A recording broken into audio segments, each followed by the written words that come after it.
Hey friends, welcome back to day 2 of our Planner Pro Student Planner video series. So happy that you are back. As you know, yesterday we did get cut a little bit short because our video was getting quite long. So today we're going to get into the second half of that planning section of your student planners. All right, let's get to it.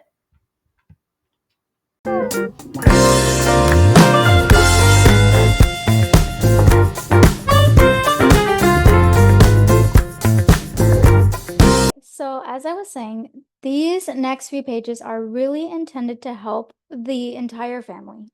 Excuse me. So, these are just added little things. Let me walk you through them. So, first thing that you have in here that I think is super duper helpful is what we call the weekly routines. So, it says memorizing your busy schedule can be tough, especially when you start making adjustments for special changes like seasonal extracurriculars, special events, and vacation/school breaks. Use the schedules below to try and plan for those changes in advance. That way, when it's time for an adjusted weekly routine, you already know which routine to switch to. So, this is meant to help you plan ahead so that those changes that happen throughout the school year that usually kind of throw us off a little and maybe take us a minute to get back into the swing of things. Sometimes we know they're coming, but that doesn't make it any easier when they actually happen and to just like really switch gears. So, this is to help us think ahead for those changes that we do know are going to be coming. For, like I was saying, extracurriculars. So if you have a student who does a seasonal sport, then maybe your description here might be soccer season, and you have an adjusted weekly schedule that you guys are going to do that happen during soccer season when you have practices and when you have games.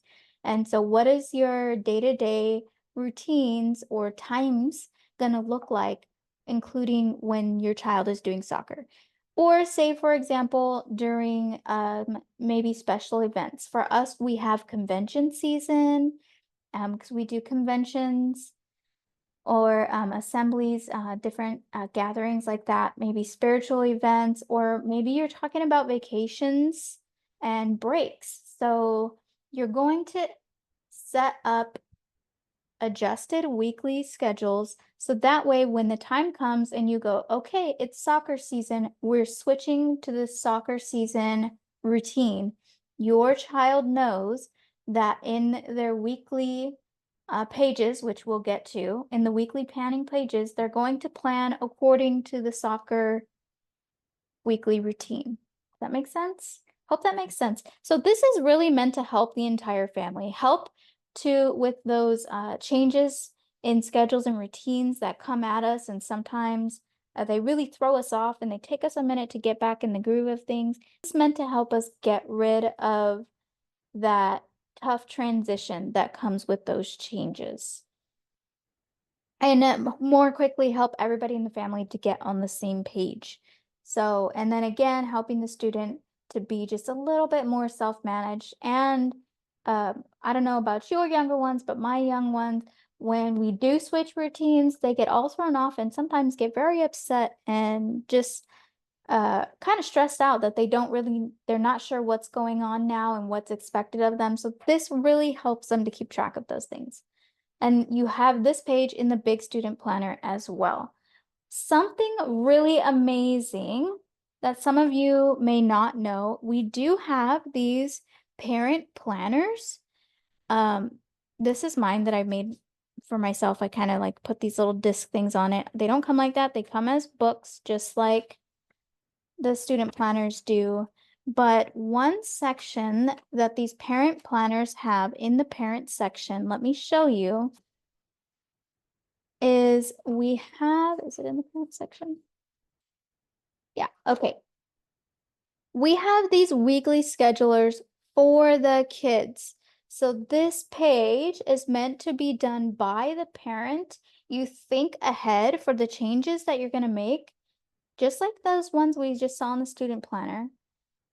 But on this page, it says memorizing everyone's busy schedule can be tough, especially when we start making adjustments for special changes. just like we talked about.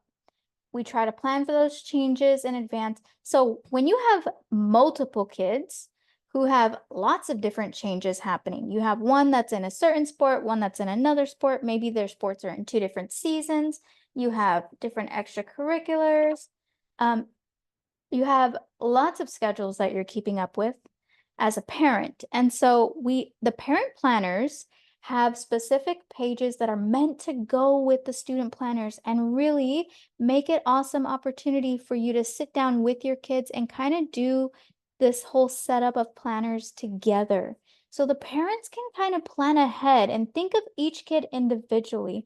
There's multiple pages in here. There's room for 3 different schedules for 5 kids, up to 5 kids that our parent planners have these pages in. So you can sit down ahead of time, write down your student's name, think of 3 different schedules, maybe. Maybe you don't need 3, but there's up to 3. And do it for each child. Then when you sit down and you plan out these student planners, you kind of already have in mind their different schedules, and you can just kind of explain them to them, go through them with them, and they get to plug them into their student planner for their own reference as you get into the school year. So that is a really cool feature that our planners do have, is the parent planner and the student planner. They're kind of meant to go side by side and really support each other, support the family as a unit. So that's a fun feature that I wanted to let you guys in on, let you know about. So moving on from the weekly routines, which is also in the Big Kid Student Planner, we're going to move on to the next page, which is daily routines. Now, these do look different from the young student to the older student planner. I'll show you the older student in a minute, but the young student, our daily routines, we've got morning, afternoon, and evening. Now, you can do a time block to help them a little bit more time management. This depends really on the household, the student, and the age. I would say you can choose to use this space or not. But considering daily routines, on the top here, it says, considering daily routines that you can integrate into different parts of your day is a key skill in self-management as you continue to grow. Use this chart to list your daily routines you want to remember. So you can put the activities for morning, afternoon, evening.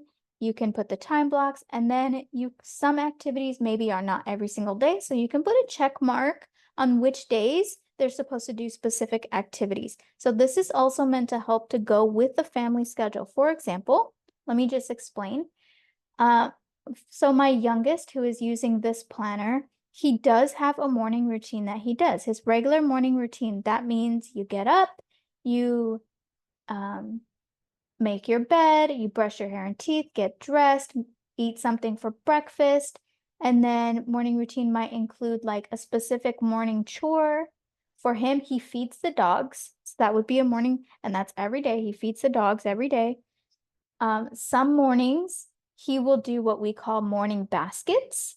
After he does his morning chore of feeding the dogs, then he would go to morning baskets, which is like silent reading time essentially, or independent work time, until mom comes to the classroom and is ready to get the day going.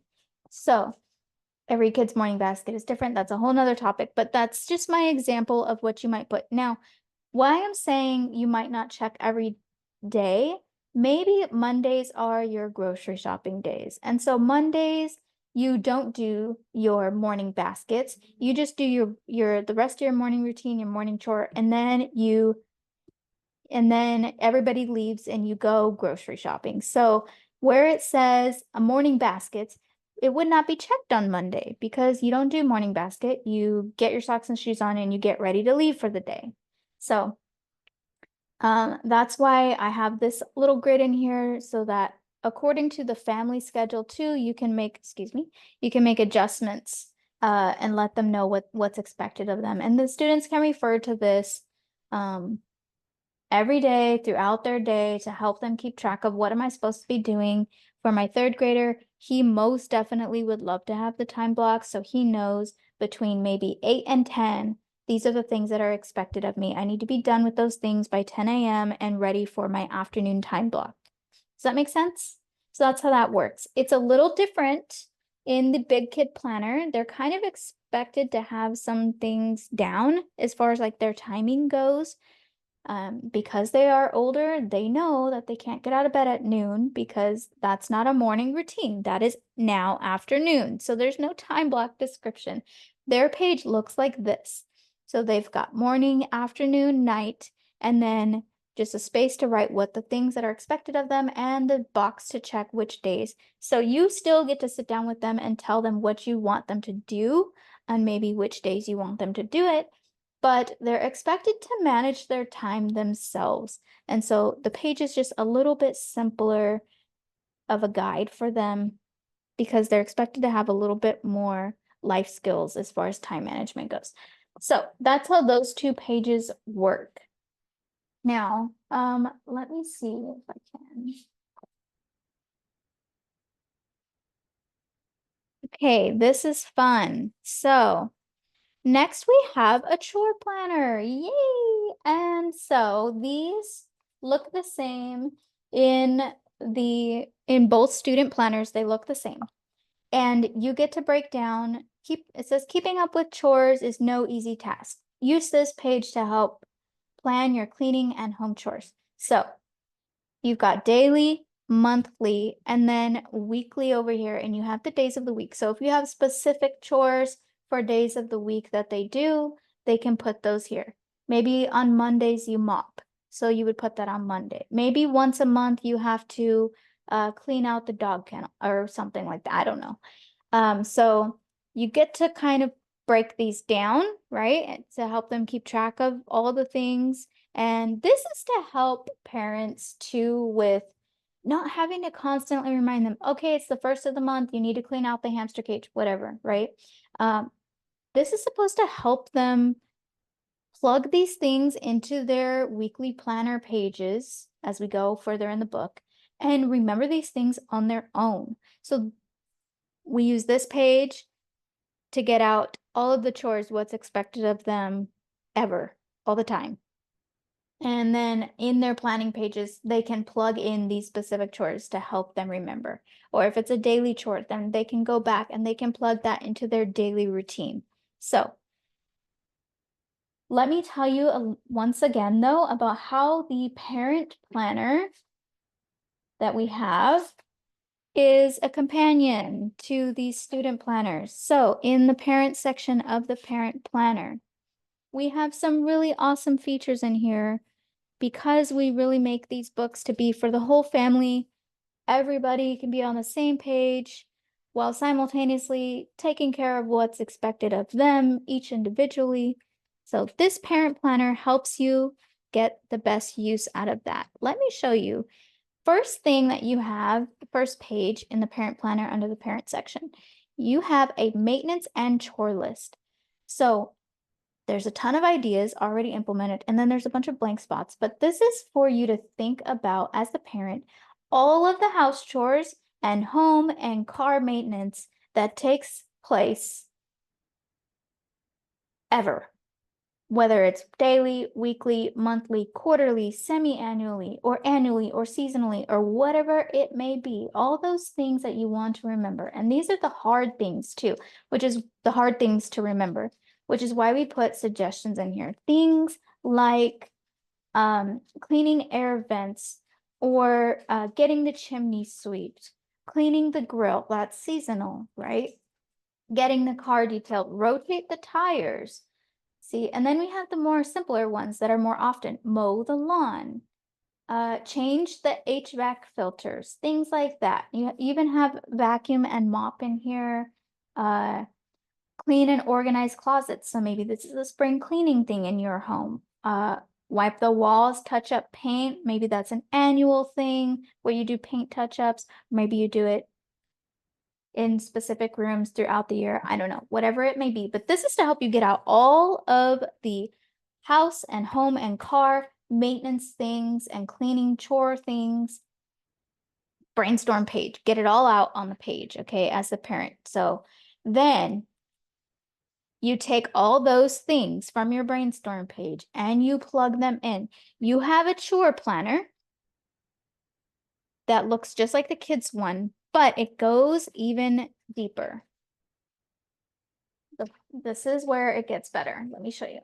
Oh, struggle a little bit here. Okay, so not only do you have the one that looks like the student one, but you also have a second page where you have quarterly, semi-annually, and annually, where it's got the months of the year, January through December. Okay, and then you got a little bit of note space. So you take all of those tasks from that first page, that brainstorm page, plug them into the planner, the chore planner pages, wherever they belong. And then after you do that, you're breaking down all your chore planning and your cleaning so you can keep up with your house chores basically and your home maintenance. Then you have these awesome worksheets, chore charts for the kids. Now, you break these down by kid and you have enough spaces for 4 kids in here. But what you're going to do is write your student's name, your kid's name, and then you have a weekly section, a daily, and then there's a little note. So maybe if there's a monthly, like I said, I don't know, cleaning the hamster cage, whatever it is. You might note that here, monthly clean cage.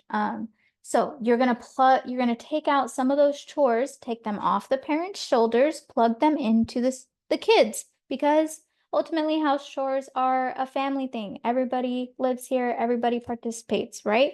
So this is gonna help you figure out what can you take off of your plate and engage with your kids and having them help take care of the home they live in.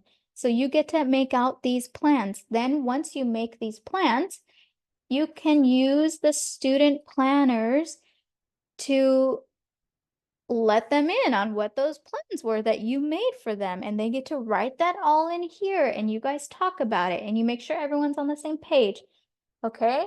So the parent planner is really meant to help the whole family, everybody works together. So then you plug them in, everybody's on the same page. Then in the student planners, you've got this page. How cool is this? This is the chore chart. Kid's name, chore chart. So my kid, so-and-so's chore chart. They take this planner, everything from this planner, and they plug them into this extra large chart that they can then cut out from their student planner. And it even tells you here on the bottom, cut me out and keep me up on the wall in your room maybe, or excuse me, at the front of your binder. So maybe you put it at, you write all the things and what their tasks are. You put this at the front of the binder, and then because your binder has the plastic covering, you can use, excuse me, you can use dry erase markers, and each week they can check the things off that they do.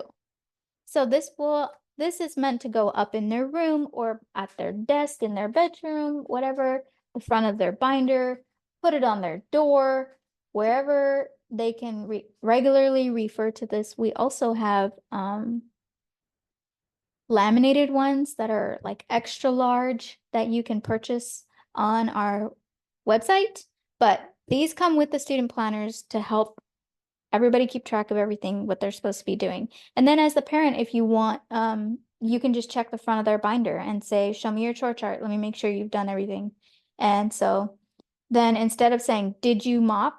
Did you empty the dishwasher? Instead of having to remember what each kid does specifically, you can just say, show me your chore chart. I want to make sure you finished everything. And then they have to use their chore chart. And they're not going to want to show it to you unless everything's checked off. And when they look at it and go, I forgot to do this one chore, they're going to run and go do it, check it off, and then bring you their chore chart. So this is helping the parent. You're freeing up some of that brain power where you're constantly having to be everybody's remember everything. This gets the students more engaged. And so you have this page in your young student planner and the big student planner. Everybody has this page, so everybody can participate. Now, something that is extra cool that is helpful for the parents as well is you have, after this chore chart, chore zones. Yay! So this is to help them remember, help students remember all the things that parents want done with different chores. You can break them down into zones and create lists with all the tasks for each zone. So for example, perhaps it's clean your bedroom. Well, you're going to make a list here. The zone is my bedroom, and you're going to tell them what does that entail. So that way, when they go, I cleaned my room, and you say, okay, but did you make your bed? Because I don't know about you, but for my 8-year-old, that is, they will clean their room but not make their bed. And so that is my first question when he says he finished cleaning his room. So this list will have all the things that's expected of them when they clean their room. So your zones can be if you clean the kitchen, if you clean the bathroom, if you have to clean the back patio, or whatever the different zones are that your kids are participating in and helping clean. You will write, what does each of those areas include? If I say kitchen, that includes wiping the stove. So that would be on here on the list. So this is for the kids to refer to when they are doing their chores. And that is in both of the student planners, the big and little. Because let's just face it, doesn't matter how old they are, especially when they're teenagers, they need this. So this comes in handy. So that's how those work. And that is another one of the ways of how the parent planners are really supporting the student planners. Okay, now we're going to get into a good section here where we have what we call SMART goals. The SMART goals are in both planners, but they look different from the little kids to the big kids. I will show you both, but let me just get you started with the younger student. So it says, look back at your self-evaluation and think about the things you said you needed help with or you wanted to work on this year. Use this page to brainstorm from that and list ideas for goals to set for yourself this year. So you've got the 3 sections again, just like we had earlier: academic, emotional, and spiritual. So they're going to brainstorm ideas for goals in each of these 3 categories. Then it says, perhaps consider some additional areas where you might want to set goals: social, work habits or hobbies, and character, like personal character, personality. So you're going to help them. You're going to help your student think about all of these categories and brainstorm goals that they want to work on for this school year. After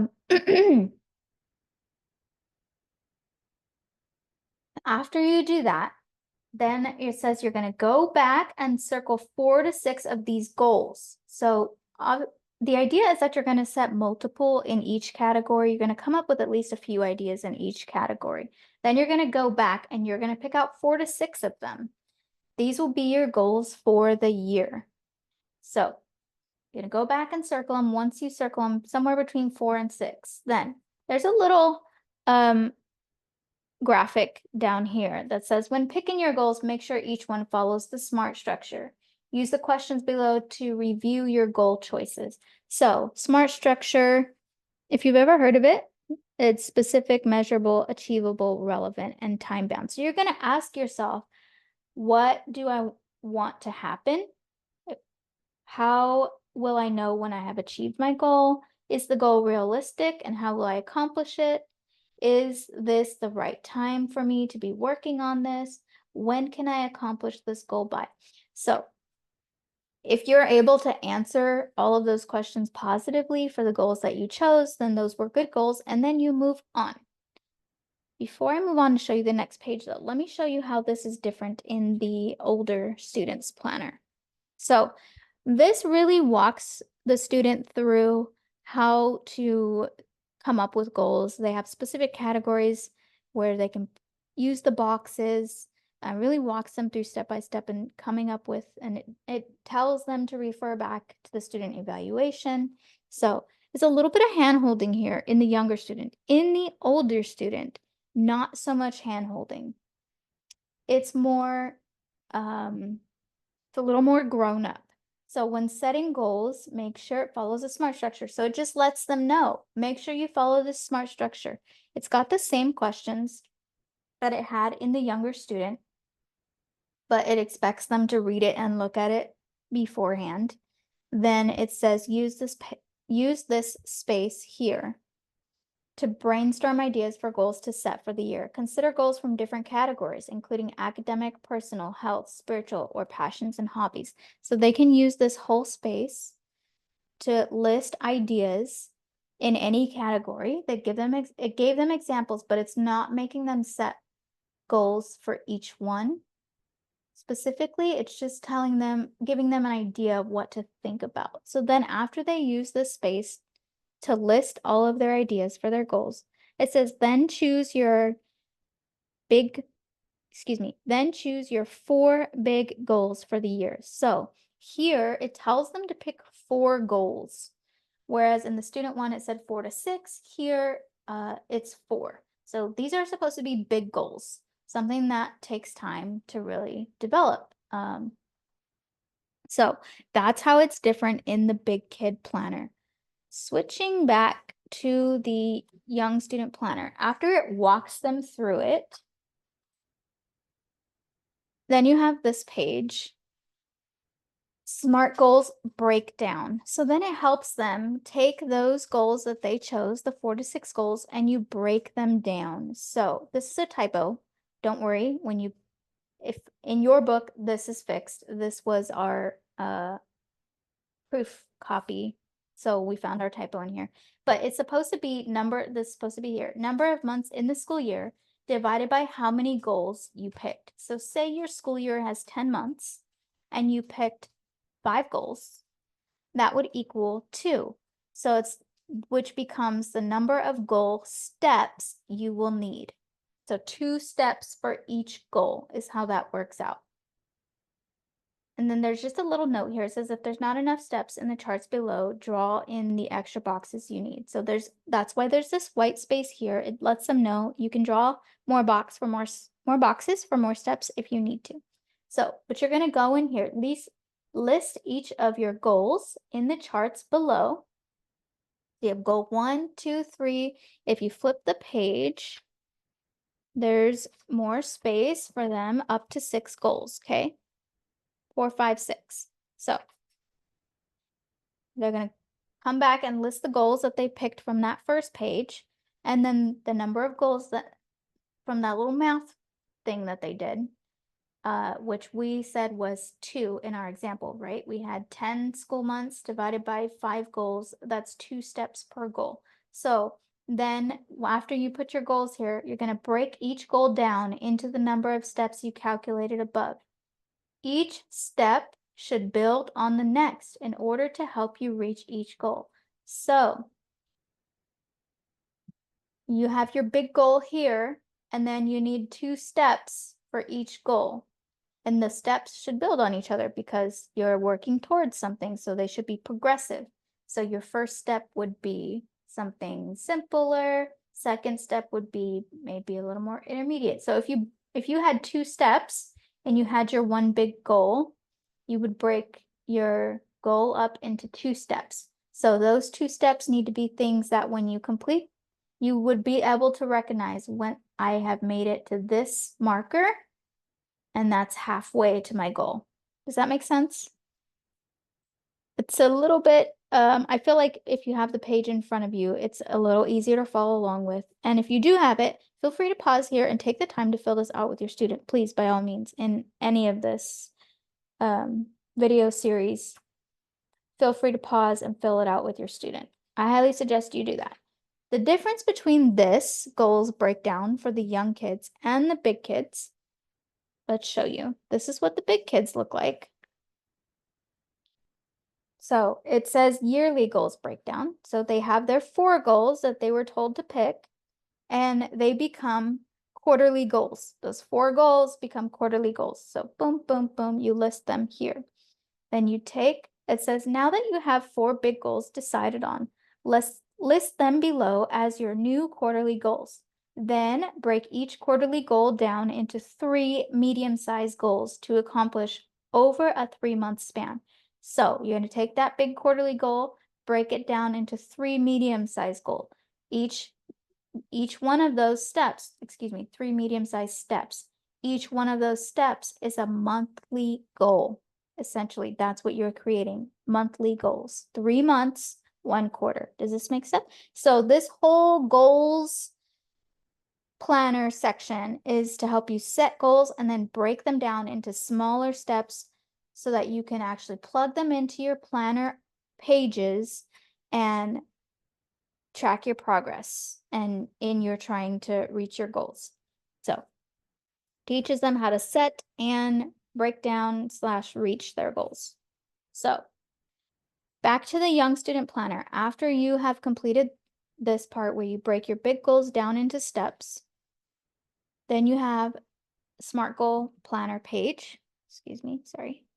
SMART goal planner page. It says each step, which was these boxes here, each step that you created for your big goals breakdown represents a new monthly goal. So use the charts below to rewrite each step as the monthly goal. So right here. And then list 4 to 5 even smaller steps for achieving each monthly goal. So you're going to take that first step that you made from your big goal, plug it in as a monthly goal, and then you're going to break that step down into 4 or 5 tinier steps, how to reach that monthly goal. And so you have lots of boxes here to break down all those steps that you came up with, tons of boxes. There's a few pages here, and you're going to take the time to run through that, get through that with your student, plan all those steps they created into smaller steps. At the end, at the bottom here, it says, congratulations, you've just completed your very own goals planning for the year. Those 4 to 5 new steps are now your weekly goals. So these new little steps that you come up with are now your weekly goals. So did you notice how we took annual goals, broke them down into monthly goals, broke those down into weekly goals? Makes sense? So into steps to reaching the original big goal. So they're your new weekly goals. Be sure to plug them into your monthly tracker and weekly layouts, which I will show you as we get through the book. This will help you track progress, learn to adjust as you go, and remember to reward yourself when goals are met. So that is how the goal planning section works in the young student planner. In the big student planner, let's switch back to that. Okay, so they took their quarterly goals, their 4 annual goals, broke them down into quarters, and broke those quarters down into months, essentially. Then it goes into breaking down the months into weeks, just like it did in the young student planner, just the layout's a little different, it's a little more grown up, and it teaches them how to make that happen. So that you have several pages for that as well. Then same thing, you're going to take those and plug them into your weekly planner. So that is the end of the planning section for our student planners. And just so you know, we also have that goal planner section is also in the parent planner. It's in here. Oh, there it is. The parent planner one, which is made for adults, looks a lot similar to the big kids one. You can see. So the parents also have a goal planning section in the parent planner notebook. So if you guys want to sit down and do this together as a family, that is amazing. That's an amazing idea. And the opportunity is there because they exist. That goal planning section exists in all of our planners. So thank you for watching our first video. I hope you enjoyed our introduction to our student planners, and we look forward to our next video where we will talk about the records section of the student planners. Thanks for watching. Bye.